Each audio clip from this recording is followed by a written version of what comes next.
গুলা একটাও দুশমন ছিল না, সবগুলা আপন মানুষটাই নিয়ে যাচ্ছে কবরে।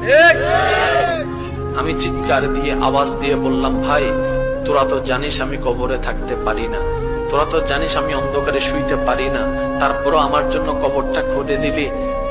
খাটের নিচে যখন চোখ দিয়ে তাকালাম, ইমানদার ভাই মনের কান দিয়ে শুনুন, খাটের নিচ দিয়ে যখন চোখ দিয়ে তাকালাম, মনে মনে ভাবলাম হয়তো শত্রুরাই কবরের দিকে নিয়ে যাচ্ছে।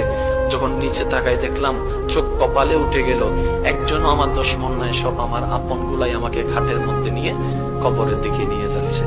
কে আপন, কে আপন? প্রশ্ন করতে থাকুন নিজেকে, কে আপন, কে আপন? উত্তর আপনি পাবেন না, উত্তর আপনি পাবেন না। এবার কবরের মধ্যে চলে গেল। গভীর মনোযোগ। প্রস্তুত আছেন তো? প্রস্তুত আছেন তো? ইনশাআল্লাহ।